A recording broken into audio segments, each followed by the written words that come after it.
الحمد لله نحمده ونستعينه ونستغفره ونؤمن به ونتوكل عليه ونعوذ بالله من شرور أنفسنا ومن سيئات أعمالنا من يهده الله فلا مضل له ومن يضلله فلا هادي له ونشهد أن لا إله إلا الله وحده لا شريك له ونشهد أن سيدنا ومولانا محمدا عبده ورسوله أرسله بالحق بشيرا ونذيرا صلى الله تعالى على خير خلقه سيدنا محمد وآله وصحبه أجمعين أما بعد فأعوذ بالله من الشيطان الرجيم بسم الله الرحمن الرحيم كل نفس ذائقة الموت صدق الله مولانا العظيم وصدق رسوله النبي الكريم إن الله وملائكته يصلون على النبي يا أيها الذين آمنوا صلوا عليه وسلموا تسليما اللهم صل على سيدنا ومولانا محمد معظم الجود والكرم وآله وبارك وسلم صلاة وسلاما عليك يا سيدي يا رسول اللہ۔ معزز علماء کرام، لائق عزت تکریم حاضرین مجلس، مختصر حمد و صلات کے بعد اس فقیر حقیر نے آپ حضرات کے سامنے قرآن مجید فرقان حمید کی وہ آیت کا حصہ تلاوت کیا جو ہم سب کو یاد ہے۔ اسی آیت کی طرف آپ کی توجہ مبذول کرانا۔ کل ہمارے ایک عزیز کا انتقال ہو گیا تو ان کے 40ویں کی محفل تھی، تو اس میں نے یہی عرض کیا جس کو یہاں بھی دہرا دیتا ہوں۔ ہر جاندار کو موت کا مزہ چکھنا، کسی کا استثناء نہیں۔ عوام کو، انبیاء کرام علیہ السلام کو، صحابہ کرام کو، اولیاء اعظام کو، سب کو موت کا مزہ چکھنا۔ لیکن فرق یہ ہے، ہم پر موت کا قانون کچھ اور ہے، انبیاء کرام علیہ السلام کے لیے موت کا قانون کچھ اور ہے۔ احادیث مقدسہ سے اور علماء کے اقوال سے متحقق ہے یہ بات کہ جنت میں ایک مقام جس کو اعلیٰ علیین کہتے ہیں، مومنین کی ارواح جب ان کے جسم سے نکالی جاتی ہے تو اعلیٰ علیین میں رکھی جاتی، اور کفار مشرکین کی روحیں ایک مقام ہے سجین، ایک اس میں رکھی جاتی۔ تو وہ ایک تو فرق یہ ہے۔ دوسرا یہ ہے کہ ہم جب انتقال کر جائیں تو ایک تو زندگی ہماری قبر کی ہے، عالم برزخ کی، لیکن انبیاء کرام علیہ السلام کا حال یہ ہے کہ ان کی ارواح اس قانون کے تحت ان کے اجسام سے نکالی جاتی، پھر انہی کے اجسام میں منتقل کر دی جاتی۔ جیسے وہ پہلے زندہ تھے اسی طرح اپنی قبر میں بھی زندہ ہے، نہ صرف یہ کہ زندہ ہیں بلکہ نماز بھی پڑھتے ہیں، جیسا کہ صحیح ستہ شریف میں، بخاری اور مسلم میں حضور علیہ السلام کی معراج شریف کی حدیث ہے کہ جب حضور معراج شریف کو گئے، تفصیل سے حدیث انس ابن مالک رضی اللہ عنہ نے بیان کی، وہ بخاری شریف میں بھی ہے اور مسلم شریف میں بھی ہے۔ مسلم شریف میں جو حدیث معراج ہے اس میں یہ بات موجود ہے کہ حضور علیہ السلام فرماتے ہم موسیٰ علیہ السلام کی قبر کے قریب سے گزرے تو ہم نے دیکھا موسیٰ اپنی قبر میں نماز پڑھ رہا ہے۔ تو انبیاء کرام علیہم الصلوۃ والسلام اپنی قبور میں نماز بھی ادا کرتے، تو ان کی ارواح ان کے اجسام میں لوٹا دی جاتی ہے اور وہ پہلے کی طریقے سے زندہ ہیں، بلکہ علامہ عبد الوہاب شعرانی فرماتے ہیں بلکہ اس سے بھی ان کا تصرف زیادہ ہو جاتا جیسے زندگی میں تھا۔ زندگی اور انتقال کے بعد اولیاء، علماء اور اللہ کے نیک بندوں کے تصرف حال ایسا ہوتا جیسے کہ آسمان پہ پرواز کرنے والے پرندے کو پنجرے میں بند کر دیا جاتا، اب اس کی بھاگ دوڑ پنجرے کے اندر تک ہوتی، لیکن اسے جب کھول دیں بڑی بلندی پر پرواز کرتا ہے۔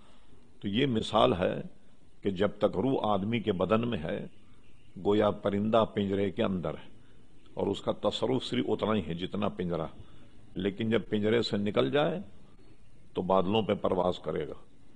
تو انبیاء کرام علیہم الصلوۃ والسلام کی ارواح جو ہیں وہ اعلیٰ علیین میں ہوتے ہوئے جہاں چاہے تشریف لے جائیں، جن کی چاہے مدد کریں، یہ ان کا کرم ہے۔ اچھا ایک بات اور بھی یاد رکھیے، علماء فرماتے ہیں بہت سے لوگ سوالات کرتے ہیں، میں جواب پہلے ہی دے دوں۔ اچھا جب یہ تصرف کرتے ہیں تو کیا قبر میں ہوتے ہیں؟ جی ہاں، وہ قبر میں بھی ہوتے ہیں اور تصرف بھی کرتے ہیں، یہ نہیں کہ کہیں تصرف کریں تو وہ اپنی قبروں سے غائب ہوں، ایسا نہیں ہوتا۔ جیسا خود یہ حدیث جو میں نے بیان کی آپ کے سامنے، یہی اس پر مدلل دلیل ہے کہ موسیٰ علیہ الصلوۃ والسلام کو حضور علیہ السلام نے قبر میں دیکھا کہ نماز پڑھ رہے ہیں، مگر جب بیت المقدس گئے تو موسیٰ علیہ السلام وہاں بھی موجود۔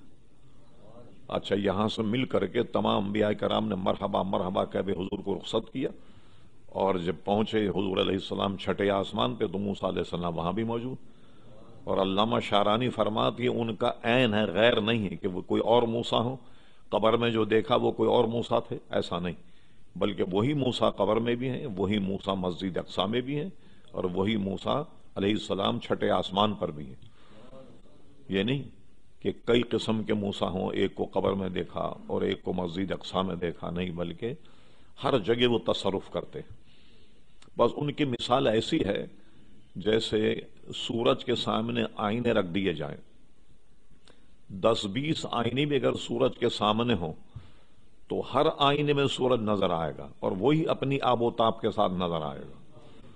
تو انبیاء کرام علیہم السلام کو اللہ تعالیٰ نے وہ مقام عطا فرمایا کہ ایک وقت میں متعدد جگہ وہ جلوہ گر ہوتے اور جہاں چاہیں تشریف لے جاتے، جہاں چاہیں تشریف لے جا سکتے، اور قانون موت چونکہ سب کے لیے ہے، ان پر موت آتی، مگر ایک لمحے کے لیے۔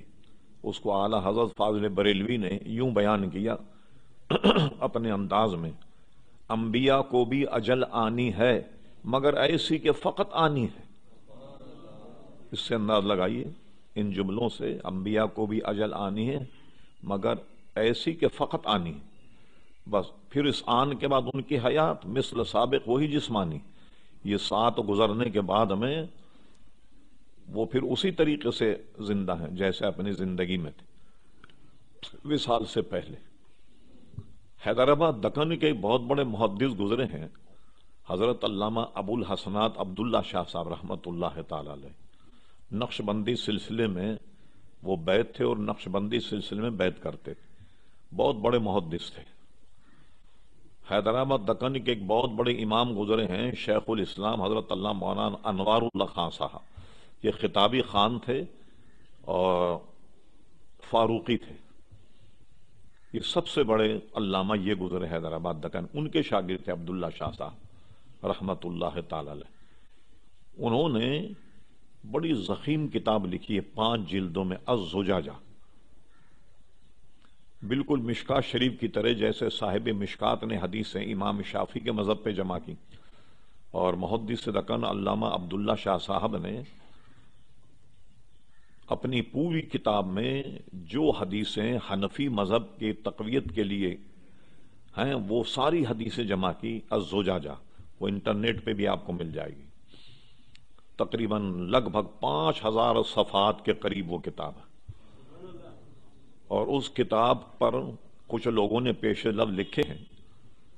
جب یہ کتاب چھپ کر بازار میں آئی تو عبد الماجد دریابادی نے ایک خط لکھا اور وہ اس کتاب میں موجود ہے کہ اس کتاب کو پڑھنے سے ایسا لگتا ہے کہ امام اعظم ابو حنیفہ نے ایک محل بنایا، ایک گھر بنایا، اور ایک اینٹ اس میں خالی رہ گئی لگانے کی، وہ علامہ عبداللہ شاہ صاحب نے لگا کر کے قصر حنفی کی تکمیل فرما دی۔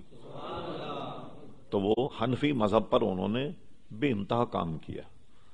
وہ اپنی کتاب زجاجہ میں ایک جگہ بہت شاندار بات کہی کہ ایمان کو تازہ کر، کہا جیسے حیات النبی کے مسئلے کو انہوں نے اپنے انداز میں یوں بیان کیا کہ جب حضور علیہ السلام کے وصال کا وقت آیا تو حضور کے جسم سے روح نکالی گئی تو فرشتے اسے لیے ہوئے سارے عالم میں گھومتے رہے، اسے کہاں رکھا جائے، کوئی مقام ایسا نہیں جس روح کے رکھنے کے لائق، جنت کو کوئی مقام ایسا نہیں جہاں اس روح کو رکھا جائے۔ تو ساری کائنات گھومنے کے بعد حضور کی روح کو حضور کے جسم ہی میں رکھا کہ اس سے بہترین جگہ حضور کے روح کے رکھنے کے لیے کوئی نہیں۔ نعرہ تکبیر، نعرہ رسالت، قائل سنت۔ تو حضور کے جسم میں اس روح کو رکھ دیا گیا۔ تو حضور علیہ السلام حیات النبی، بلکہ تمام انبیاء کرام علیہ الصلوۃ والسلام حیات النبی۔ بعض حضرات اس میں دنیاوی اعتبار سے کچھ سقم نکالتے ہیں مگر وہ بالکل بیکار ہے۔ مثلا صاحب آپ کہتے ہیں کہ یہ اولیاء یہ زندہ ہیں، یہ بتائیے قبر میں تو کسی زندہ آدمی کو رکھا جائے تو کتنے گھنٹے زندہ رہے گا؟ چند گھنٹے زندہ رہے گا۔ وہ اگر تو زندہ ہے تو آپ انہیں دفن کیوں کرتے؟ اور دفن کرنے کے بعد وہ کئی دن زندہ رہیں گے؟ جب انہیں ہوا نہیں ملے گی، پانی نہیں ملے گا تو کتنے دن زندہ رہیں گے؟ آپ کو سمجھنے میں غلطی ہو گئی۔ جو نظام جہاں ہے اللہ تبارک و تعالی اس میں اس کی کفایت کرتا ہے۔ آپ بتائیے ایک بچہ ماں کی پیٹ میں ہے، نہ اسے غذا مل رہی ہے، نہ اسے پانی مل رہا، نہ اسے ہوا بھی نہیں مل رہی اس کو، لیکن زندہ ہے یا نہیں؟ مثلا اونٹنی کے پیٹ میں بچہ ہے، اسے ہوا بھی مل رہی ہے اور وہ زندہ ہے۔ اگر اس کے اونٹ کے پیٹ کو کاٹ کر ان کو اونٹ کے پیٹ میں ڈال دیا جائے کتنے دن زندہ رہیں گے؟ وہ اللہ تبارک و تعالیٰ کا نظام ہے، جیسا وہاں کا ماحول اس کے مطابق اللہ تبارک و تعالیٰ انہیں عطا فرماتا ہے۔ اور بلکہ جیسے شہداء ہیں، فرمایا وَلَا تَقُولُوا لِمَنْ يُقْتَلُ فِي سَبِيلِ اللَّهِ أَمْوَاتٌ بَلْ أَحْيَاءٌ وَلَٰكِن لَّا يَشْعُرُونَ۔ جو اللہ کی راہ میں قتل کیے جائیں وہ زندہ ہیں، لیکن ان کی زندگی کا سمجھنے کا تمہیں شعور نہیں۔ تو اب بیکار ہے بحث کرنی۔ جب اللہ تعالیٰ فرماتا تم ان کی زندگی سمجھ ہی نہیں پاتے، شعور ہی نہیں تمہیں، تو کیسے سمجھیں گے آپ؟ اور ایک جگہ فرمایا یرزقون، اور صرف یہی نہیں کہ وہ زندہ ہیں بلکہ اللہ کی طرف سے رزق بھی دیے جاتے ہیں۔ اب وہ کیسے رزق دیے جاتے ہیں یہ اللہ تبارک و تعالیٰ وہاں کے حال سے واقف ہے، تو ان کو رزق بھی دیتا ہے اللہ تبارک و تعالیٰ۔ اچھا اب شہید کون ہے؟ یہ بتائیے کہ کوئی بے دین بد مذہب کافر کسی نیک کام میں مر جائے کیا وہ شہید ہوگا؟ ہرگز شہید نہیں ہوگا۔ سب سے پہلے شہادت کے لیے تو ایمان شرط، ایمان جب تک نہیں ہوگا وہ اللہ کے راستے میں انتقال کر جائے یا مارا جائے تو وہ ہرگز شہید نہیں ہوگا۔ لیکن اب اس کا کیا کیا جائے؟ ہم جب کہتے ہیں تو لوگ کہتے ہیں آپ تو اختلافی کی بات کرتے ہیں۔ اب تو آپ نے دیکھا حال یہ ہے کہ کتے بھی شہید ہونے لگ گئے۔ جی اللہ تعالیٰ ان کی عقلوں کو سدھارے، سمجھے، کتے بھی شہید ہونے لگ گئے۔ اور یہ بات اب ڈھکی چھپی نہیں رہی۔ ہم جب کہتے ہیں تو لوگ کہتے ہیں بھائی تو مولانا تو اختلافی کی بات کرتے ہیں، اب تو کتوں کو شہید کر رہے۔ لیجیے آپ، یہ اتنا بڑا منصب آپ نے کتوں کو بھی دے دیا، کیا بات ہے۔ اور انہوں نے نام کس کا لیا؟ شیخ الہند محمود الحسن صاحب، بہت بڑے علامہ گزرے علماء دیوبند کے، ہندوستان میں دیوبند کے، ان کا نام لے۔ وہ یہ کہتے تھے کہ اگر انگریز کے مقابلے میں کتا بھی مر جائے ہم اس کو شہید کہیں گے، اور اگر انگریز پر بھوکے تو ہم اس کو مجاہد کہیں گے۔ لیجیے صاحب، کتوں کا بھی مقام بڑھ گیا. اب اللہ تعالیٰ کرم فرمائے, الحمدللہ ہم اہل سنت و جماعت تو دیکھیے شروع سے چلے آ رہے ہیں, اور الحمدللہ ہم جانتے ہیں اولیاء کرام کا مقام کتنا ہے, شہداء, شہید کون ہے؟ بغیر ایمان کے کوئی آدمی شہید نہیں ہو سکتا. اچھا, یہ شہادت جو ہے حضور علیہ السلام کی شریعت پر چل کر اسے شہادت کا منصب ملا یا نہیں؟ اب ایک بات میں عرض کرتا ہوں آپ سے, کچھ نہریں ہیں جو سمندر سے آ رہی ہیں. نہروں میں اگر پانی ہے تو اس بات کی دلیل ہے کہ جہاں سے یہ نہریں آ رہی ہیں اس کا منبع اور مرکز جو سمندر ہے اس میں پانی ہے. اور نہریں اگر خالی ہوں تو سمندر بھی خالی ہوگا. یہ کیسی عجیب بات ہے کہ شہداء کو تو آپ کہتے ہیں کہ زندہ ہیں, اور یہ تو حضور علیہ الصلوۃ والسلام کے فیض سے زندہ ہیں, اور جو منبع ہے فیض کا مرکز وہ مر گئے. یہ کیسے ہو سکتا ہے؟ بلکہ یہ تک کہا کہ مر کر مٹی میں مل گئے. یہ کہا جہاں سے نہریں آ رہی ہیں اسی سمندر میں پانی نہ ہو تو نہروں میں پانی کہاں سے ہوگا جناب؟ یہ تو صحابہ کرام اور عام مسلمان حضور کی شریعت پر عمل کر کے حضور پر ایمان لا کر کے تو شہادت کا منصب پاتے ہیں, اور جو ان کا منبع اور مرکز ان کی غلامی میں نے شہادت حاصل ہوئی وہ خود مر کر مٹی میں مل جائے. یہ کیسی الٹی کھوپڑی کی بات. تو اللہ تعالیٰ انہیں رزق دیتا ہے, کیسے دیتا ہے وہ اللہ تبارک و تعالیٰ وہاں کے حالات کو بہتر جانتا ہے, کس طریقے سے رزق دیتا ہے اور کس طریقے سے وہ زندہ ہے. لیکن یہ میں نے بتایا کہ ماں کے پیٹ میں جب بچہ ہوتا تو بغیر ہوا, بغیر غذا, بغیر پانی کے زندہ ہوتا ہے یا نہیں؟ تو وہاں کے معاملات اللہ تبارک و تعالیٰ اس کو کفایت کرتا. اسی طرح اللہ تعالیٰ نے اپنی قدرت سے کوئی ایسا نظام رکھا کہ وہاں بھی انہیں رزق پہنچاتا ہے, وہاں بھی ان کے زندگی اور ان کے حیات کا کوئی نہ کوئی اللہ تبارک و تعالیٰ نے انتظام کیا, اور ہمیں فرما دیا کہ تم اس کا شعور نہیں رکھتے. تو اب اس پر بلا وجہ وقت ضائع کرنا بیکار ہے کہ وہ کیسے زندہ ہیں, کیوں کر زندہ ہیں, اور انبیاء کیسے زندہ ہیں کہ ان کے کوئی بدن میں تغیر بھی نہیں ہوگا. تغیر, اور علماء نے حضرت سلیمان علیہ السلام کی مثال دی. یہ واقعہ قرآن مجید فرقان حمید میں موجود ہے. حضرت سلیمان علیہ السلام کے جنات بھی ان کے تابع تھے. وہ محل تعمیر کر رہے ہیں جس کو آج کل یہودی ہیکل سلیمانی کہہ کر بیت المقدس کی کھدائی کر رہے ہیں کہ وہ عمارت ہم تلاش کر رہے ہیں. بہت بڑی عمارت تعمیر ہو رہی, جنات کام پہ لگے ہوئے. اب غور کیجیے, اللہ تبارک و تعالی حکمتیں وہی جانتا ہے, ہم اور آپ کیا جانیں. سب سے کام لے رہے ہیں, کھڑے ہوئے ہیں, سب مطیع ہیں حضرت سلیمان علیہ السلام. اور حضرت سلیمان علیہ السلام کی موت کا وقت آ گیا, وصال کا وقت آ گیا. تو انہوں نے کیا کیا, ان کے ہاتھ میں عصا تھا, اس پہ ٹیک لگا کر کے کھڑے ہو گئے حضرت سلیمان علیہ السلام, اور ان کی روح قبض ہو گئی, ان کا وصال ہو گیا. اور وصال ہونے کے بعد جنات اپنے کاموں میں لگے ہوئے ہیں, مشغول ہیں, اور کئی دن ہو گئے, بلکہ اللہ نے وہ عذاب سے تعبیر کیا, پتہ نہیں کئی سال ہو گئے. اگر غیب جانتے ہوتے تو اس عذاب میں کیوں مبتلا رہتے؟ تو اور سب آپس میں کہتے ہیں پتہ نہیں کیا بات ہے, آج حضرت سلیمان علیہ السلام نے چھٹی نہیں دی, نہ کھانے کی چھٹی نہ پینے کی, لگے ہوئے سب کام پر. اب ایک مدت گزر گئی. اب اللہ تبارک و تعالیٰ کو یہ بتانا بھی تھا کہ سلیمان علیہ السلام کا وصال ہو گیا, تو وہ لکڑی سے ٹیک لگائے کھڑے ہوئے. اسی طرح جنات جیسی مخلوق نہیں پہچان پائی کہ سلیمان علیہ السلام کا وصال ہو گیا. اب اللہ تعالیٰ نے ان کی موت کو ظاہر کرنے کے لیے دیمک کو حکم دیا. دیمک ان کے آسے میں لگی, اور آسے میں لگتے لگتے اس نے دیمک نے آسے کو بالکل کھوکھلا کر دیا, یہاں تک کہ وہ سلیمان علیہ السلام کا وزن نہیں سنبھال سکا آسا. اور کچھ عرصے کے بعد حضرت سلیمان علیہ السلام جو ٹیک لگا کھڑے تھے آسے سے, وہ آسا ٹوٹ گیا, اور سلیمان علیہ السلام زمین پر جلوہ گر ہوئے. تب ان کا حال کھلا, ارے لو ہم تو یوں ہی عذاب میں مبتلا ہیں. حضرت سلیمان علیہ السلام تو وصال فرما گئے, لیکن شکل و صورت سے کوئی اس کا جنات نہیں سمجھ سکے کہ ان کا وصال ہو گیا. اب میں آپ سے پوچھتا ہوں, یہ بتائیے کہ ایک آدمی کتنے دن کھڑا رہے؟ تقریباً تمام موسم کا مقابلہ کرے گا تو اس کے کپڑے میلے ہوں گے یا نہیں؟ کپڑے میلے ہو جائیں گے یقیناً. لیکن ایک عرصے تک حضرت سلیمان علیہ السلام جب تک ان کی موت ظاہر نہیں ہوئی, آسے سے ٹیک لگائے ایک عرصے تک کھڑے رہے.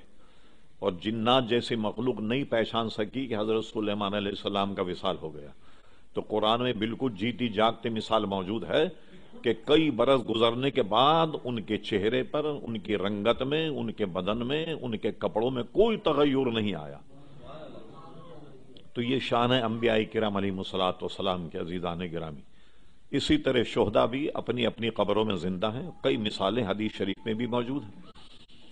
موتا امام مالک نے اس حدیث شریف کو لکھا کسی وجہ سے غالباً امیر معاویہ کے زمانے میں، یا یہ کہ پانی آ گیا شہداء احد کی قبروں میں، تو یہ طے ہوا بعض روایتوں میں کہ حضرت امیر معاویہ وہاں سے کوئی نہر گزارنا چاہتے تھے تو ان کی قبروں کو منتقل کیا. جہاں اس وقت حضرت امیر حمزہ رضی اللہ عنہ کا مزار شریف ہے، یہ پوری جو ایک حصار ہے، ایک باؤنڈری وال، اس میں انہیں دفن کیا گیا اپنی قبر سے نکال کر. تو اعلان ہوا مدینی شریف میں کہ بھائی ان کے اجسام کو منتقل کر رہے ہیں، جو ان کے ہیں وہ آ جائیں، یعنی ان کے احیال میں سے، ان کی اولاد میں سے کوئی، تو ہم ان کو یہاں سے نکال کر وہاں دفنائیں. ایک صحابی کے بیٹے، وہ اس وقت جنگ کا معاملہ تھا، ہوا یہ کہ عجلت میں 2 صحابہ کو ایک قبر میں دفن کر دیا گیا تھا. یہ جنگ وہ تھی کہ جو مسلمان ہار گئے، باوجود جیتنے تھے جنگ ہار گئے. عجلت میں 2 صحابی ایک قبر میں دفن ہو گئے. ان کے صاحبزادے نے یہ معاملہ مناسب سمجھا کہ چلیں اپنے والد کو نکال کر الگ قبر میں دفن کر دیں. جب قبریں کھودی گئیں تو ایک صحابی، انہوں نے ایسے کمر سے ہاتھ لگایا ہوا تھا. دیکھنے والے یہ سمجھے کہ عجلت میں ان کے ہاتھ پیر سیدھا کرنا رہ گیا ہوگا، تو کمر پر ہاتھ تھا اور اس سے نکالا ہاتھ کو، تو اس جگہ جہاں ان کا ہاتھ تھا تازہ خون وہاں سے نکلنے لگا، اور یہ ہاتھ خود بخود پھر وہیں چلا گیا. اور یاد رہے آپ کو کہ موطا امام مالک جو ہے یہ اولین کتاب ہے جو ہے حدیث کی، ان کتابوں میں سے ایک کتاب ہے. اس کو کوئی جھٹلا نہیں سکتا، اس روایت کو نہ اس کتاب کو. ہاتھ ان کا پھر وہیں چلا گیا جہاں سے ان کو کھینچا گیا تھا ہاتھ کو، اسی طریقے سے، اور پھر اس کے بعد انہیں الگ قبر میں دفنایا گیا. اور اس قسم کے سینکڑوں واقعات صحابہ کرام کے دور میں ہوئے، خلفاء راشدین کے دور میں ہوئے، اور اس کے بعد بھی. اور آپ کو یاد ہوگا کہ عراق میں دریائے دجلہ کے کنارے 2 مزارات تھے. ایک تھے حضرت حذیفہ ابن یمان اور ایک تھے غالباً حضرت عبداللہ ابن جابر. اس وقت کا بادشاہ تھا جس کو شاہ فیصل اول کہتے تھے. یہ شاہ فیصل جو سعودی عرب کا تھا، اس کو شاہ فیصل دوم کہتے ہیں. وہ پہلا بادشاہ تھا جس کو شاہ فیصل کہتے تھے عراق کا. شاہ فیصل اول کے خواب میں وہ صحابہ آئے اور انہوں نے کہا کہ ہماری قبریں یہاں سے منتقل کر دو، ہمارے اجسام، ہماری قبر میں پانی آ گیا. انہوں نے علماء کرام کو بلایا اور فتوے لیے.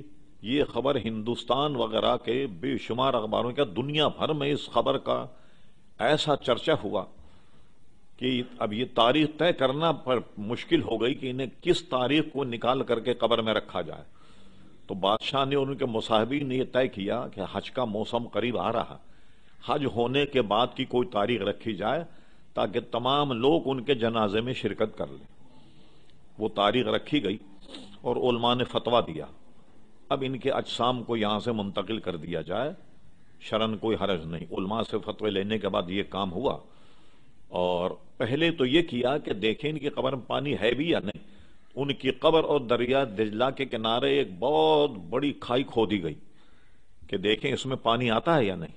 بھئی جب قبر میں پانی آیا تو اس میں پانی آنا چاہیے، لیکن جب وہ کھودی گئی کھائی نیچے تک، اس میں پانی نہیں آیا. لوگ سمجھے نہیں کیا مسئلہ ہوا. یہاں جب پانی نہیں ہے راستے میں تو قبر میں پانی کیسے آ گیا.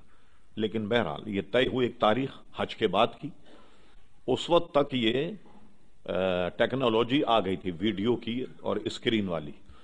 ایک جرمنی کمپنی نے کیا کیا کہ 15 فٹ کی اسکرین لگائی، کیونکہ خطرہ یہ تھا کہ 150 آدمی کہیں مر نہیں جائیں.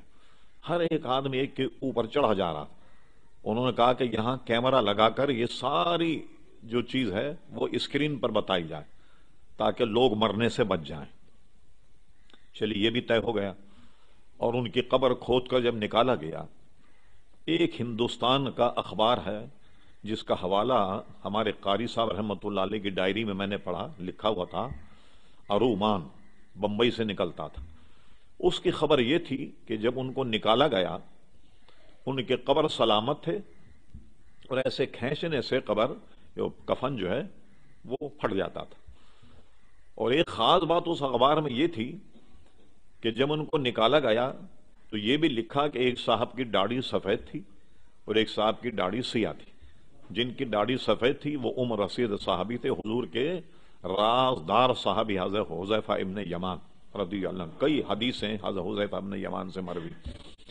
بلکہ جس وقت منافقین نے حضور کے علم پر تان کیا کہ تم کہتے ہو نبی علیہ السلام کو تمہارے غیب کا علم ہوتا، دیکھو ہم تو رات دن ان کے پاس بیٹھتے ہیں، انہیں تو پتہ ہی نہیں لگتا کہ ہم منافق ہیں، یہ بات حضور تک پہنچ گئی۔ تو کتاب الفتن من مشکاہ شریف میں حضرت عمر فاروق رضی اللہ عنہ فرماتے ہیں، حضور ممبر شریف پر چڑھے اور فرمایا لوگ میرے علم کے بارے میں ٹھٹا تمسخر کرتے ہیں، پوچھو مجھ سے جو پوچھنا چاہتے ہو۔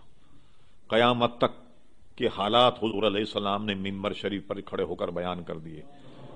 ظہر کا نماز کا وقت تھا، ظہر کی نماز پڑھائی، اور پھر اس کے بعد ممبر شریف پر چڑھ گئے، پھر اس کے بعد احوال بیان کرنا شروع کر دیے۔ قیامت تک کے حالات حضور نے بیان فرمائے۔ راوی کہتے ہیں جس نے جتنا زیادہ یاد رکھا وہ زیادہ علم والا، جو بھول گیا وہ بھول گیا۔ مگر جب کوئی واقعہ رونما ہوتا تو ہمیں یاد آ جاتا کہ یہ بات تو حضور نے فلاں موقع پہ ہم سے ارشاد فرما دی تھی۔ جب واقعے کو دیکھتے تو حضور کی وہ باتوں نے یاد آ جاتی۔ تو پھر ملا علی قاری کی شرح میں لکھا مشکات میں اس طرح انگلی سے اشارہ کر کے فرمایا فلاں بن فلاں اٹھ نکل مسجد سے، تو منافق ہے۔ جو کہتے تھے نا حضور منافق نے علم نہیں رکھتے، ایک ایک کا نام لے کر اسے اٹھایا، اٹھانے بعد مسجد سے باہر کر دیا، نکال دیا مسجد سے۔ نکالنے کے بعد پھر وہ ہوا کہ انہوں نے مسجد درار بنائی۔ انہی لوگوں نے مسجد درار بنائی جسے حضور علیہ السلام نے جلا دیا اور اس کو گرا کر کے اس کو مسمار کر دیا۔ انہوں نے بنائی تھی مسجد فتنہ پیدا کرنے کے لیے کہ لوگوں کو مسجد نبوی سے روک کر یہاں بھیجا جائے۔ اس طریقے کا فتنہ انہوں نے کھڑا کیا تو حضور نے اسے آگ لگوا دی۔ تو پھر حضور نے کیا کیا، ہو سکتا کبھی ضرورت پڑ جائے، ایک پوری منافقین کی لسٹ بنا کر حضرت حذیفہ ابن یمان کو دے دی تھی، کوئی آئندہ گڑبڑ کرے تو یہ ہے منافقین کی جماعت پورے۔ تو لوگ ان کے پاس آن کر کے خوف خدا کی وجہ سے، تواضع تھا یہ، حقیقت نہیں، ان سے پوچھتے بھئی ہمارا نام تو لسٹ میں نہیں ہے؟ وہ کہتے نہیں الحمدللہ آپ کا نام لسٹ میں نہیں ہے، تو حضور نے دے دی ہمیں ایک لسٹ بنا کر کے تاکہ کوئی گڑبڑ نہیں کرے، اور کوئی اگر چیلنج کرے تو ہم بتا دیں گے تیرا نام تو منافقین کی لسٹ میں۔ تو یہ لسٹ بھی حضرت حذیفہ ابن یمان کے پاس تھی۔ یہ حضور کے رازدار صحابی کہلاتے ہیں حدیث کی کتابوں میں، کئی حدیثوں کے راوی۔ درود شریف اللہم صلی علی سیدنا مولانا۔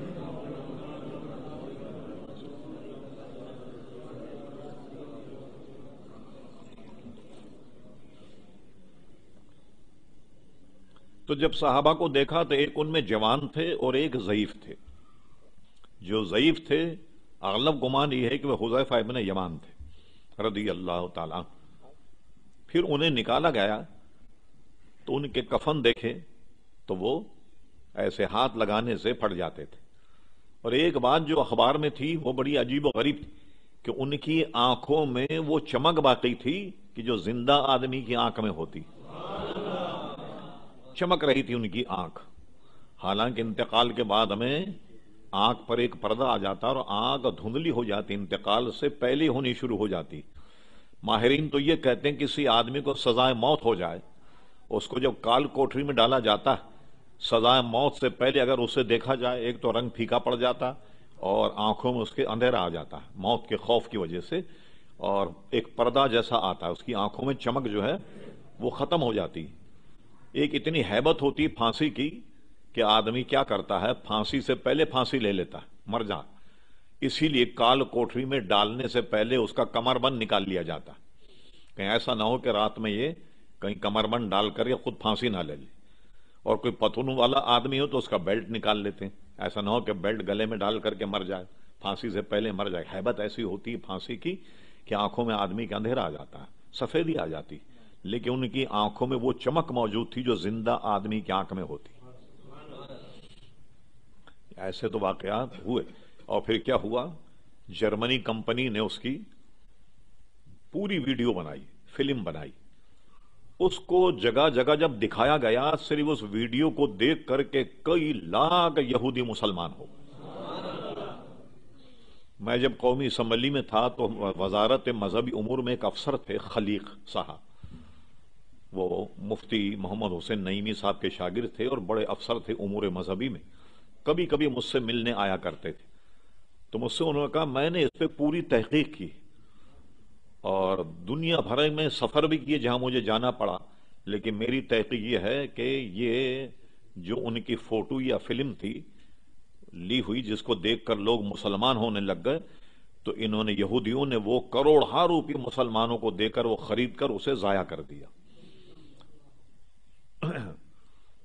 ایک مرتبہ میں جب حاضر ہوا، اچھا ان دونوں صحابہ کو وہاں سے نکال کر کے ان کی تدفین کہاں ہوئی؟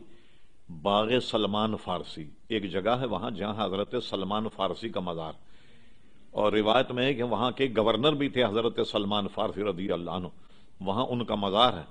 اس مزار کے قریب دونوں کو دفنایا گیا دوبارہ قبر کھود کر. تو وہ حضرت سلمان فارسی کے مزار کے قرب و جوار میں ان دونوں صحابہ کو دفنایا گیا. تو ایک مرتبہ صدام حسین نے کانفرنس بلائی، القدس کانفرنس بغداد میں. اتفاق سے ہم نے بھی اس میں شرکت کی، اور بھی پاکستان کے تھے، دنیا بھر کے اسکالر اس میں موجود تھے. ہم وہاں گئے تو جانے کے بعد سلمان فارسی کے مزار پر فاتحہ پڑھی، ان دونوں حضرات کے مزار پر بھی الحمدللہ فاتحہ پڑھی. تو جو صاحب ہمیں وہاں چھوڑنے کے لیے آئے، ایک کراچی کے ایک میمن صاحب تھے جن کا کوئی کاروبار بغداد میں اور جارڈن میں تھا. تو جارڈن ایئرپورٹ اترنے کے بعد ان کی گاڑیاں ہمیں یہاں چھوڑنے آئیں بغداد، اور وہاں ہم لوگ شاہی مہمان ٹھہرے صدام حسین کے.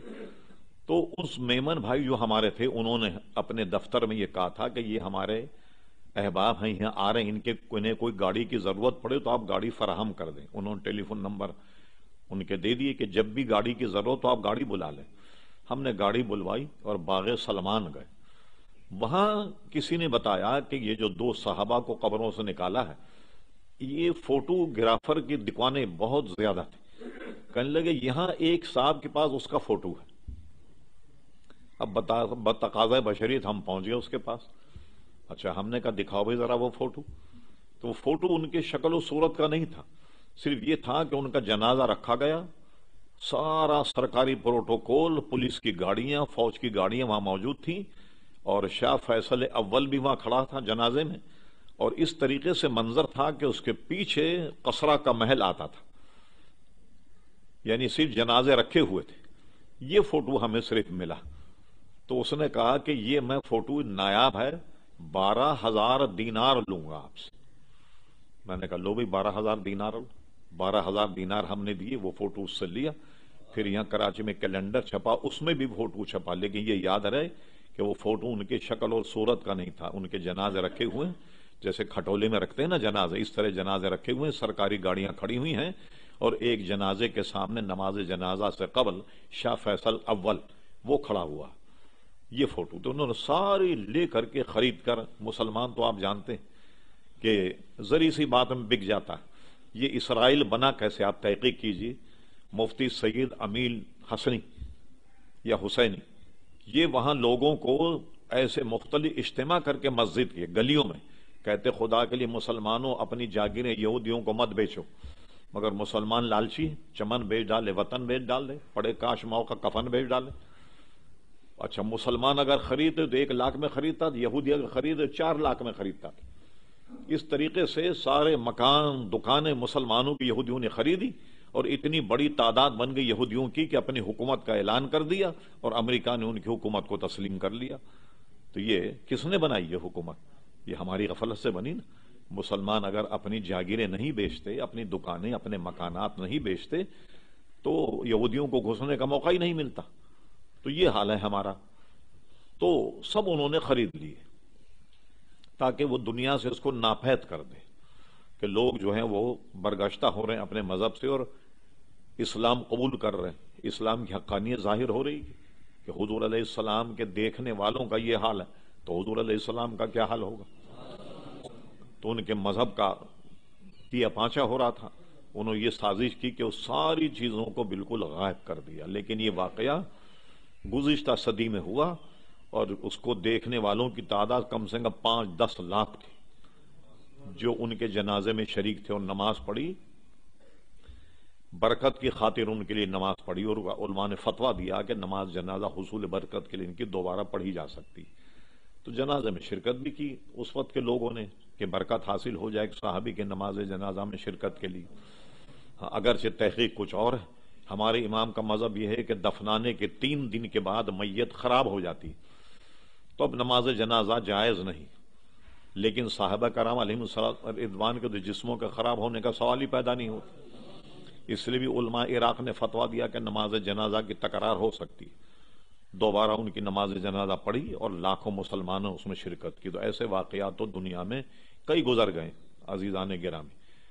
چیزہ ابھی بھی آپ دیکھیں گزشتہ سالوں میں گزشتہ صدی میں کئی جگہ بعض بزرگان دین کی تعمیر کے لیے جناب مقبرہ کھودا گیا تو دیکھا کہ ان کی جناب میت جو ہے وہ بالکل صحیح سلامت.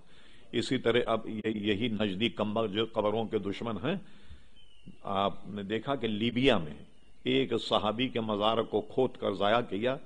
اس میں بھی اخبار میں یہ آیا کہ ان کا مزار جب نکالا گیا تو ان کا جسم بالکل صحیح سالم تھا. یہ ان قریب ہی گزشتہ ماضی میں بھی ایسے واقعات ہو چکے. تو انبیاء کرام علیہ الصلوۃ والسلام کے بدن میں کوئی تغیر نہیں آتا، کوئی تبدل نہیں.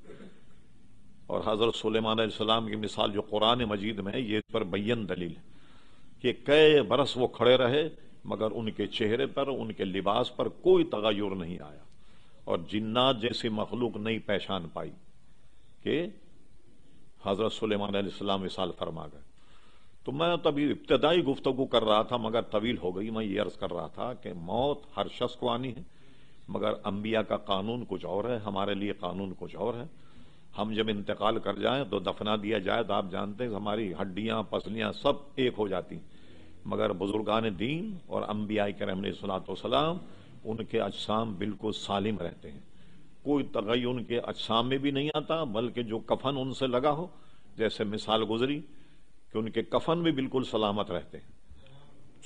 اور کئی ایسے واقعات پاکستان ہندوستان میں ہو چکے عزیزان گرامی. اب آئیے اصل موضوع کی طرف. ہم نے یہ عرض کیا کہ بہرحال ہر آدمی کو مرنا ہے. امام جلال الدین سیوطی نے خاص اس عنوان پر 2 کتابیں لکھی بہت پڑھنے کے لائق. ایک کتاب جس کی تلخیص ہم بیان کر رہے ہیں شرح الصدور بشرح حال الموت والقبور سے ہم اس مضمون کو لے رہا ہیں. موت ہے کیا؟ ہم یہ سمجھتے ہیں کہ آدمی کے بدن سے روح نکل گئی، اس کا نام موت ہے. کہ آدمی پر جو کیفیت طاری ہو جائے اس کو موت کہتے ہیں. اب آئیے چند احادیث مقدسہ یہ اس غرض سے کہ شاید ہمارے ذہن میں موت کا تصور ہو تو اپنی زندگی کو سدھارنے میں ہمیں مدد ملے. صوفیہ کا مذہب اس میں یہ ہے جب آدمی کو اس کا نفس کسی گناہ کی طرف لے جائے وہ موت کا تصور کر لے، موت کو یاد کر لے تو گناہ کرنے سے بچ جائے گا. مگر وہ موت کا کون سا تصور ہے جو ہمارے ذہنوں میں ہاں بس ایک دن مرنا، کام سارے کرنے ہیں، ہاں ویسے پوچھو تو ایمان ہے ہاں ایک دن مرنا، ہاں ٹھیک ہے، لیکن کام سارے ہونے ہیں جو ناجائز ہوں حرام ہوں جو بھی ہوں وہ سب آپ اپنی آنکھوں سے دیکھ ہی رہیں. اب آئیے امام سیوطی نقل کرتے ہیں حضور سے پوچھا گیا موت کیا ہے؟ آپ نے فرمایا موت ایک کانٹے دار درخت کا نام ہے. لیکن یہ بات ابھی سمجھ میں نہیں آئے گی. حضور جب آدمی پہ موت آتی ہے تو اس کو کیا معلوم ہوتا ہے؟ تو امام سیوطی لکھتے ہیں کہ ایسا معلوم ہوتا ہے ایک درخت ہے کانٹے دار اور وہ آدمی کے بدن میں گھسا ہوا، اس کی رگ میں، پے میں، اس کی گوشت میں، ہڈیوں میں وہ گھسا ہوا درخت. اور جب موت آتی ہے تو ایسا معلوم ہوتا ہے کوئی طاقتور آدمی سرہانے سے اسے بدن میں سے نکال رہا، کھینچ رہا. اب غور فرمائیے آج کل تو ہمارے یہاں جنگل نہیں، روڈ بن گئے، جوتے بھی ہر ایک کے پیر میں ہیں. دیہات کے ماحول میں اب بھی آپ جائیں کوئی کانٹا پیر میں چپ جائے اس کو نکالا جائے، اچھا بھلا جسیم آدمی جو ہے اف نکل جاتی ہے اس کے منہ سے جب کانٹا نکالا جائے اور پورا بدن کانٹے دار اس کے درخت میں گھسا ہو اور اسے نکالا جائے کتنی تکلیف ہوگی. اسی لیے حدیث شریف ایک اور امام سیوطی نقل فرمائے 150 تلواریں کسی آدمی کو ماری جائیں فرماتے ہیں وہ تکلیف کم ہے موت کی تکلیف اس سے بھی زیادہ. اور ایک روایت یہ کہ 1000 تلواروں کے وار کسی پہ کیے جائیں وہ تکلیف کم ہے لیکن موت اس سے بھی زیادہ. موت کی اذیت جو ہے وہ اس سے بھی زیادہ اذیت ناک. کتنی اذیت کا معاملہ ہے. اللہ تبارک و تعالی محفوظ فرمائے اور اس منزل کو اللہ تبارک و تعالی آسان فرمائے. وہ بھی انشاءاللہ ہم عرض کریں. تو بہت کٹھن یہ منزل ہے اور عین اس موقع پہ شیطان بھی آ جاتا ہے آدمی کے ایمان کو چھیننے کے لیے. بڑے بڑے مناظروں کو شکست دے دیتا ہے. بھائی اس سے بڑھ کر کون سا عالم. امام راضی جیسے کو پریشان کر دیا کہ جنہوں نے سینکڑوں مناظرے کی ہوں گے. اعلیٰ حضرت فاضل بریلوی نے نقل فرمایا عین موت کے وقت شیطان آ گیا امام راضی کے پاس. کہا راضی بڑے مناظرے کیے اللہ تعالیٰ کس دلیل پر مانتا. امام راضی نے ایک دلیل پیش کی اس نے اس کا رد کر دیا. دوسری پیش کی اس کا بھی رد کر دیا. کہتے ہیں اس نے 101 دلیلوں کا رد کر دیا اور قریب تھا امام راضی کا وصال ہوتا اور وہ خدا نہ خواستہ ایمان سے محروم ہو جاتے. تو اعلیٰ لکھا کہ ان کے شیخ تھے نجم الدین کبرا رحمت اللہ علیہ. وہ کسی جگہ بیٹھے وضو فرما رہے تھے.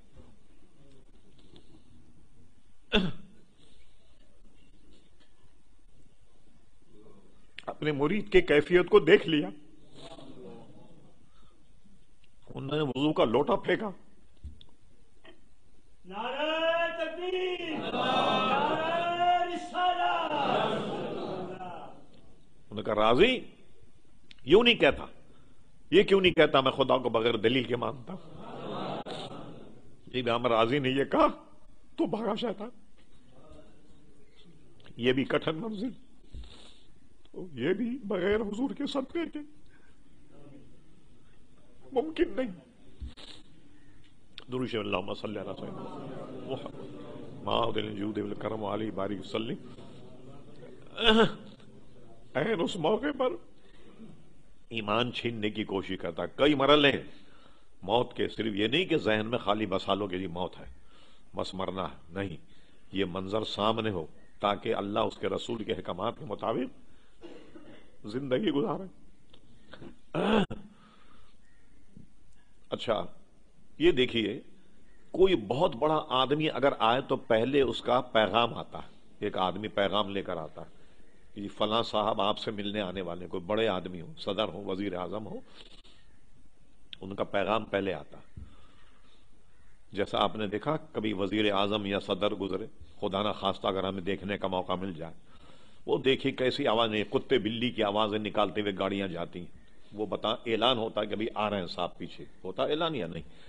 امام سیوطی کہتے ہیں ملک الموت سے پوچھا گیا کہ اتنا بڑا تم پیغام لے کے آتے ہو کوئی اپنا قاصد نہیں بھیجتے پہلے کہ آدمی جو ہے وہ سمجھ جائے کہ موت آنے والی ہے. ان کا ہاں میرے 3 قاصد آتی ہیں میرے آنے سے پہلے. وہ 3 قاصد کون ہیں؟ فرمایا ایک تو کان کی آواز متغیر ہو جاتی ہے سنائی کم دینے لگتا. جب آدمی زیادہ بوڑھا ہو جائے موت کے قریب پہنچے تو آپ دیکھا کان کی سماعت جاتی رہتی ہے. ایک تو میرا قاصد یہ ہے اور دوسرا قاصد یہ ہے کہ آنکھوں کی بینائی میں بھی فرق پڑ جاتا ہے اور تیسرا قاصد یہ ہے کہ آدمی کے بال سفید ہو جاتے ہیں. یہ علامات جب پائی جائیں تو سمجھ لیں کہ موت کا قاصد آ گیا. اب آدمی کو سدھر جانا چاہیے لیکن آپ نے دیکھا کہ اس کے باوجود لوگ نہیں سدھرتے. ہاں بستر مرگ پر پڑے ہوئے لیکن توبہ کی توفیق نہیں ملی اور اپنے کام جاری رہتے ہیں. ہمیں یہ قاصدوں کو دیکھنا چاہیے کہ اب موت آنے والی. یہ 3 قاصد تو آ گئے کئی آ گئے ہمارے پاس آپ کے پاس 2 کم سے کم تو ہے نا. بال سفید ہو گئے تو ایک قاصد تو آ گیا کہ اب آنے والے ملک الموت. اب اپنی زندگی کو سنوارنے کی کوشش کریں. غرض یہ کہ موت اتنی دردناک ہے اور اس منزل سے وہی آدمی گزرے گا کہ جس پر اللہ کا فضل ہو اور پیارے مصطفیٰ صلی اللہ علیہ وسلم کا کرم. ایک سوال یہ بھی کیا گیا امام سیوطی کہتے ہیں کہ آدمی کے دانت میں درد ہو تو رات بھر چلاتا رہتا ہے. گھر والے پریشان ہو جاتے ہیں. سر میں درد ہو جائے پورے محلے کو سر پہ اٹھا لیتا. یہ کیا بات ہے؟ ہم دیکھتے ہیں کہ آدمی جب مرتا ہے تو چپ چاپ لیٹا ہوا اور ہم دیکھ رہے ہیں کہ ایک دو ہچکی آئی اور آدمی چلا گیا. کسی آدمی کو جان کنی کے وقت اگر آپ دیکھیں تو کیا محسوس ہوتا؟ تڑپتا پھڑکتا ہوا نظر نہیں آتا آپ کو؟ چپ چاپ لیٹا ہوا. اس کا جواب یہ دیا گیا کہ اس کو چاروں طرف سے فرشتے پکڑ لیتے ہیں، جکڑ لیتے ہیں. درد تو اس کو بھی ہوتا ہے، تکلیف ہوتی ہے، مگر فرشتے پکڑنے کی وجہ سے ہل جل نہیں سکتا وہ آدمی. اچھا، اب یہ تو ساری باتیں ذہن میں رکھی.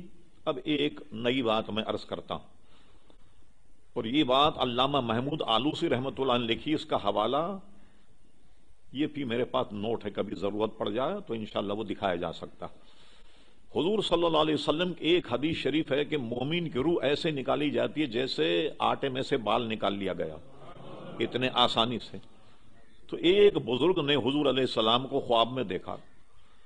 عرض کیا حضور آپ کی ایک حدیث شریف تو یہ ہے کہ موت اتنی کربناک، اتنی دردناک، اور ایک حدیث شریف یہ ہے کہ اس کی موت جب آتی ہے تو ایسے اس کو معلوم ہوتا ہے جیسے آٹے میں سے بال نکال لیا جائے، کہ دونوں باتیں آپس میں ٹکرا رہی. تو بتائیے آپ اس کا کیا معنی؟ تو حضور نے کوئی جواب نہیں دیا. یہ جواب دیا، فرمایا سورہ یوسف پڑھو تو تمہارے سوال کا جواب اس میں موجود ہے. یہ اٹھے اور 10 مرتبہ سورہ یوسف پڑھ ڈالی، لیکن سوال کا جواب انہیں نہیں ملا. ہمیشہ علماء کیا کرتے ہیں کہ کوئی بات سمجھ میں نہیں آئے تو کسی عالم دین سے رجوع کرتے ہیں. اور ایسا بھی ہمارے اکابر میں ہے کہ اپنے سے چھوٹا بھی اگر ہو تو اس سے بھی رجوع کرتے. شاید یہ بات میری نہیں اس کی سمجھ میں آ جائے. علم کسی کی میراث تھوڑی، ہو سکتا ہے اس کی سمجھ میں آ جائے. وہ ایک بزرگ کے پاس گئے، ان سے کہا کہ یہ واقعہ ہے، رات حضور علیہ السلام نے مجھ سے فرمایا کہ تمہارے سوال کا جواب جو ہے وہ سورہ یوسف میں صبح سے پڑھ رہا ہوں سورہ یوسف، مجھے تو اس کا جواب نہیں مل رہا. وہ بہت بڑے عالم تھے، انہوں نے کہا کہ تم سمجھ نہیں پائے. حضور علیہ السلام نے جو فرمایا سورہ یوسف میں اس کا جواب ہے، تو وہ جواب تمہارا اس آیت میں کہ جب زلیخا پر اس کی سہیلیوں نے طنز کیا کہ وہ کون انسان ہے جس پر تو اتنی فریفتہ ہے، جب دیکھو یوسف جب دیکھو یوسف. انہوں نے کہا ٹھیک ہے، میں تمہیں جمالی یوسف ہی بتاتی ہوں. یوسف علیہ السلام کو بلایا گیا اور ان کے چہرے پہ نقاب تھا، کوئی دیکھنے کی تاب نہیں رکھتا تھا ان کے. اب کیا کیا، خواتین جو تھی ان کی سہیلیاں جو اس پر طنز کرتی تھی، ان کے ہاتھ میں پھل دیا اور ایک ہاتھ میں چھری دی اور کہا کہ یوسف علیہ السلام کے جمال کو ہم بے نقاب کرتے ہیں اور تم یہ پھل کاٹنا. اکثر نے لکھا کہ ان کے ہاتھ میں لیمو تھے، ایک ہاتھ میں لیمو اور ایک ہاتھ میں چھری، اور یوسف علیہ السلام کا چہرہ بے نقاب کیا. انہوں نے کہا اب ان کو دیکھو اور اب یہ لیمو کاٹو. چنانچہ ان کے دیکھ کر یوسف علیہ السلام کا حسن و جمال اتنا غالب آ گیا ان خواتین کے عقلوں پر کہ انہوں نے جب لیمو کاٹنے کے بعد انگلیاں کاٹنے لگ گئیں اپنی. کیا انگلی کاٹنے میں تکلیف نہیں ہوتی؟ مگر انہیں تکلیف نہیں ہو رہی تھی. جمال یوسف میں اتنے مستغرق ہو گئیں کہ ان کو تکلیف کا احساس ہی نہیں ہوا، اور لیمو کاٹنے کے بعد انگلیاں کاٹنے لگیں اور دیکھ کر کہنے لگے اوفو، یہ تو آدمی نہیں، یہ تو کوئی فرشتہ لگتا ہے آسمان سے اتر کر آ گیا. لیکن بات کو ان کو پتا تو یہ لگ گیا کہ یہ زلیخا کس بات کی عاشق ہے، کوئی حسن و جمال تو ہے یا نہیں. تو علامہ آلوسی نے لکھا بہت شاندار بات، اللہ تعالیٰ ان کی قبر کو رحمت و رضوان سے بھر دے. فرما دیکھیے تکلیف تو ہر آدمی کو مرتے وقت ہوگی، لیکن صحیح معنی میں حضور کی غلامی میں مرے تو مرتے وقت جلوہ پاک مصطفیٰ سامنے آ جاتا ہے.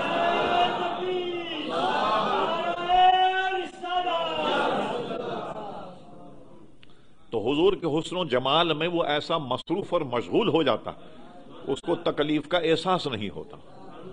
تکلیف تو ہوتی ہے مگر حضور کے حسن و جمال کو دیکھتے ہوئے اور اس پر وہ ایسا غالب آ جاتا دل اور دماغ پر کہ تکلیف کا احساس نہیں ہوتا. جیسا کہ زلیخا کی سہیلیوں نے انگلی کاٹ لی اور ان کو تکلیف کا احساس نہیں ہوا.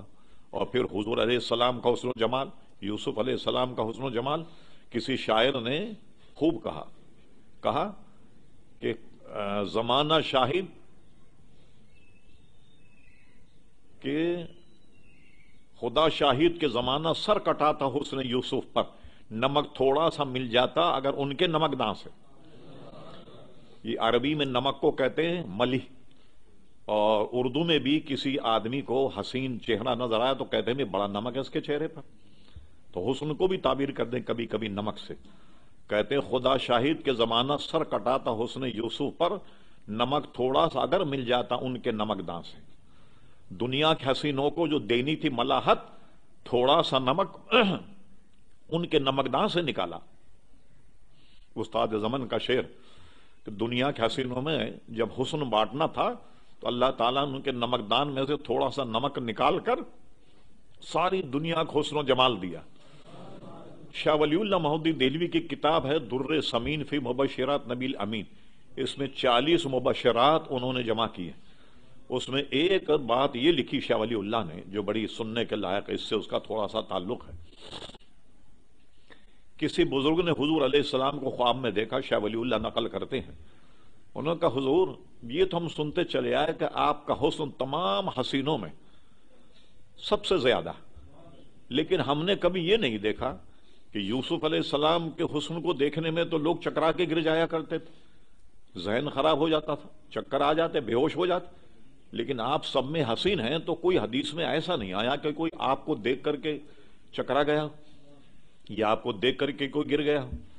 تو حضور نے جواب یہ دیا، شاہ ولی اللہ لکھتے ہیں، کہا بات یہ ہے کہ اللہ تبارک و تعالیٰ نے میرے چہرے پر کئی ہزار نقاب ڈال کر مجھے دنیا میں مبعوث کیا، اگر میں اصل حالت میں آ جاتا تو کوئی میری ایک جھلک بھی نہیں دیکھ سکتا تھا۔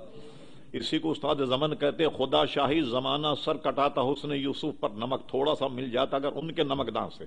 اور ایک جگہ فرماتے ہیں ایک جھلک دیکھنے کی تاب نہیں عالم کو، وہ اگر جلوہ کریں کون تماشائی؟ تماشائی کہاں سے لاؤ گے اگر جلوہ کریں؟ اس لیے حضور علیہ السلام کا حسن و جمال تو کئی ہزار پردوں میں اللہ تبارک و تعالیٰ نے ان کے چہرے پر پردے ڈال کر دنیا میں مبعوث کیا، ورنہ حضور علیہ السلام کا حسن و جمال یوسف علیہ السلام سے زیادہ ہر اعتبار سے۔ اور ایک مرتبہ مجھے کہیں سے ایک پرچہ ملا، صرف 4 صفحے کا تھا حضور کے حسن و جمال پر۔ اس پرچے کو دیکھ کر مجھے افسوس ہوا کہ مصنف نے حضور کے حسن و جمال کی تعریف کی اور صرف 4 ورق لکھے۔ اس وقت میں نے عزم کیا کہ میں حضور کے حسن و جمال پر کوئی کتاب لکھوں گا۔ پھر اس فقیر حقیر نے کتاب لکھی حضور علیہ السلام کے حسن و جمال پر، جمال مصطفیٰ کے نام سے، جو آپ کو یہاں سے مل سکتی ہے اور بازار میں کسی بھی دکان سے آپ کو مل سکتی ہے، جمال مصطفیٰ صلی اللہ علیہ وسلم۔ اس میں ہم نے بتایا کہ حضور کا حسن و جمال کیا تھا۔ ابن عساکر نے حدیث نقل کی کہ حضرت عائشہ صدیقہ رضی اللہ تعالیٰ عنہ فرماتی ہیں اعلی صبح جس میں اندھیرا ہوتا ہے مجھ سے سوئی گم گئی، میں ہر چن اسے تلاش کرتی رہی مگر سوئی ملی نہیں۔ اچانک حضور تشریف لائے، جیسی آپ نے حجرے میں قدم رکھا تو حجرہ اتنا روشن ہو گیا کہ میں نے آپ کی روشنی میں سوئی کو تلاش کر لیا۔ یہ تھا حضور کا حسن و جمال۔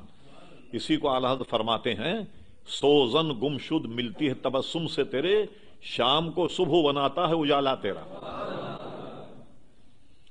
تو اتنا کمرہ روشن ہو گیا کہ حضرت عائشہ صدیقہ نے اس میں سوئی اٹھا لی۔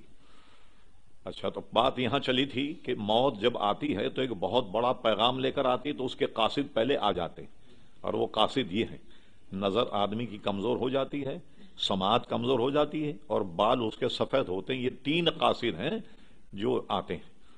تو ایک بات یہ بھی سمجھ میں آ گئی کہ مرتے وقت ہر آدمی کو تکلیف ہوتی ہے، اور یہ جو حدیث میں فرمایا کہ مومن کی روح ایسے نکالی جائے جیسے آٹے میں سے بال، تو وہ حضور علیہ السلام سامنے جب جلوہ گر ہو جائیں تو آدمی کو تکلیف کا احساس نہیں ہوتا، مگر یہ کب ہوگا؟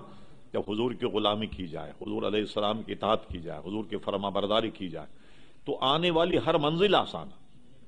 موت کے بعد قبر کی منزل یہ بھی آسان، اور قیامت کی منزل بھی آسان ہے۔ اور وہ بھی میں 1-2 مثال دے دوں۔ آپ آدمی جب قبر میں رکھا جائے تو ایک فرقہ ہے اپنے آپ کو مسلمان کہلاتا مگر عذاب قبر کا منکر ہے۔ تو محدثین ہمارے جانتے تھے کہ ایک وقت آئے گا کہ لوگ عذاب قبر کے منکر ہوں گے، اس لیے انہوں نے عذاب قبر پر اپنی اپنی کتابوں میں باب باندھا ہے۔ اس وقت ہم مشکات شریف سے کچھ باتیں عرض کرتے ہیں کہ وہ یہ ہے کہ جب آدمی کا انتقال ہو تو اس کو جب قبر میں اتارا جاتا ہے تو سب جانتے ہیں کہ 3 سوال ہوتے ہیں۔ من ربو کا، تیرا رب کون ہے؟ وہ کہے گا ربی اللہ، میرا رب اللہ تبارک و تعالی۔ پھر پوچھا گا ماں دینوں کا، بتا تیرا دین کیا ہے؟ وہ کہے گا دین الاسلام، میرا دین اسلام۔ اب اس میں کامیاب ہو گیا، اس کے بعد پوچھا ما کنت تقول فی حق ھذا الرجل، حضور علیہ السلام ہر مرنے والے کی قبر میں جلوہ گر ہو جاتے، اور فرشتے پوچھتے ہیں بتا ان کے بارے میں تو کیا کہتا ہے؟ یہ ایک روایت ہے من حبیبوں کا، تو اپنا حبیب کس کو مانتا تھا؟ تو وہ کہے گا ہوا محمد صلی اللہ علیہ وسلم، وہ تو محمد ہیں صلی اللہ علیہ وسلم۔ تو مشکاہ شریف میں ایک جگہ کئی حدیثیں ہیں، اس میں کہ یہ بھی فرشتے اس کو کہیں گے نم کنمت العروس، اے قبر والے اب تو ایسے سو جا قبر میں جیسے دلہن سوتی، قیامت تک تجھے سوائے تیرے محبوب کے کوئی نہیں جگائے گا، ایسے سو جا جیسے دلہن سوتی۔ یہ حضور علیہ السلام کا صدقہ ہے۔ اور اسی میں اس باب میں یہ بھی حدیث ہے کہ وہ نہیں پہچان پائے گا حضور علیہ السلام کو، اور پھر اس کے بعد اس پر عذاب ہوگا، بلکہ فرشتے کہیں لے جا جہنم کی کھڑکی کھول دو اس کے لیے، جہنم کی کھڑکی کھول دی جائے گی، فرمایا ایک بستر لے آؤ جہنم سے اور بچھا دو اس کی قبر میں، وہ بستر بچھا دیا جائے گا جہنم میں، اور قیامت تک وہی بستر جہنم میں بچھا رہے گا، اور جہنم کی کھڑکی سے اس کو تپش آتی رہے گی مرنے والے کو، جو حضور کو نہیں پہچانے گا۔ ایک بات میں پوچھتا ہوں، یہاں نوجوان بچے بیٹھے ہیں، آپ دیکھیے کہ کوئی کٹھن سے کٹھن امتحان ہو، پیپر آؤٹ ہو جائے، وہ اگر طلبہ کو مل جائے 100% آدمی کامیاب ہو جاتا ہے۔ کیوں صاحب؟ پیپر آؤٹ ہو جائے، سوالات سارے موجود ہیں، کل کیا سوال آنے والے ہیں، تو آدمی کامیاب ہو جاتا ہے۔ اور یہ تو ہمارے یہاں پاکستان میں عام ہے، پیپر آؤٹ ہو جاتا، بلکہ اب کی مرتبہ تو آپ نے دیکھا کہ لندن کا پیپر آؤٹ ہو گیا بھائی، ہاں او لیول کا پیپر آؤٹ ہو گیا، اور کا دوبارہ امتحان دو۔ پاکستان کے جتنے بھی وہ تھے اسکالر، وہ چیخ پڑے کہ بھائی یہ بچوں کے ساتھ کیا زیادتی، پیپر آؤٹ ہوا تو آپ کی وجہ سے ہوا ہے، اس میں پاکستانی لڑکوں کا کیا قصور؟ اچھا پیپر آؤٹ ہو جائے تو امتحان کتنا آسان ہو جائے گا۔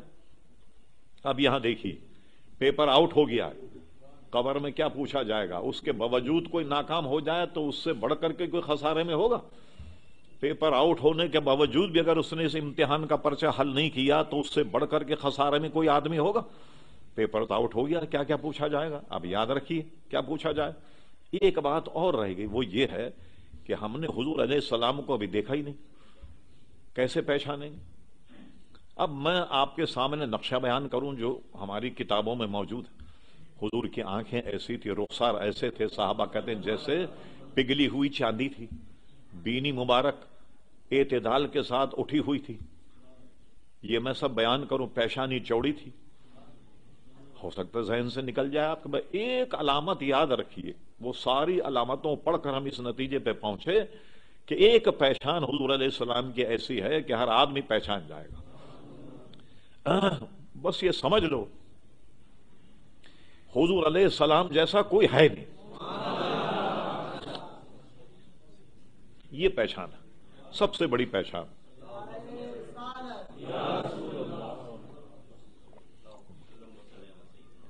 پھر اس کا سمری ہوگا نم کنمت العروس، اے قبر والے اب تو ایسے سو جا جیسے دلہن سوتی، قیامت تک کے لیے آرام سے وہ قبر میں سوتا رہے گا۔ یہ انعام کیا ہے؟ یہ حضور علیہ الصلوۃ والسلام پر ایمان لانا، ان کی غلامی، ان سے عشق اور محبت کا یہ انعام۔ کل قیامت کا دن کتنا ہوگا؟ ہفتہ دو ہفتے کا 50,000 سال کے برابر ہوگا۔ اور حدیث شریف فرمایا میرے غلاموں کے لیے ایسا ہوگا جیسے عصر کی 2 رکعتیں۔ عصر میں آپ آئیں تو عصر کی جب 2 رکعتیں آپ پڑھیں، کتنا وقت چاہیے اس کے لیے؟ بھائی 5 منٹ لے لیں، آپ 4 منٹ لے لیں، 8 منٹ لے لیں، بس اتنا وقت ہوگا، 50,000 سال کا دن گزر جائے گا۔ مگر وہ جو حضور کا غلام ہوگا، جو حضور کے دامن سے وابستہ ہوگا، اتنا بڑا عذاب کا دن جو ہے وہ ایسے جیسے عصر کی 2 رکعتیں۔ اب کتنا وقت لگتا ہے عصر کی 2 رکعتوں میں؟ یا میں 1-2 باتیں اپنی بیان کر دوں، ذرا موضوع سے ہٹ کے ہے۔ ہم کتنی دیر میں پڑھتے ہیں رکعتیں؟ اللہ اکبر۔ تراویح کو آپ دیکھیے، آپ ہر آدمی وہ مسجد تلاش کرتا ہے جہاں یعلمون و تعلمون کی تراویح ہوتی ہے، 20 منٹ میں ختم ہو جائے۔ ایک ہمارے جاننے والے، انہوں نے علم ترا کیفا کی تراویح کا ریکارڈ قائم کیا 17 منٹ میں۔ 17 منٹ میں 20 رکعت تراویح اور وتر سمیت 17 منٹ میں۔ ایک نوجوان کو ہم نے دیکھا کہ بہت تیزی سے نماز پڑھ رہا تھا، اس کو بلا کر کے ہم نے سمجھایا کہ بھئی اتنا تیز نماز پڑھ رہے ہو؟ کہنے لے ہم نے بزرگ کہتے سنا کہ نیک کام میں دیر نہیں کرنی چاہیے۔ وہ سجدے پہ سجدے کر رہا تو نماز اطمینان سے پڑھو بھائی.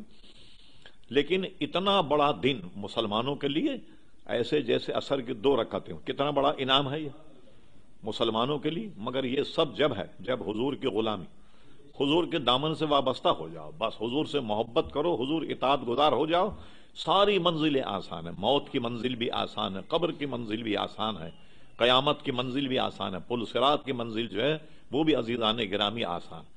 تو یہ ایک موت کا خاکہ ہمارے ذہن میں تھا جو ہم نے امام سیوطی کے حوالے سے بیان کیا.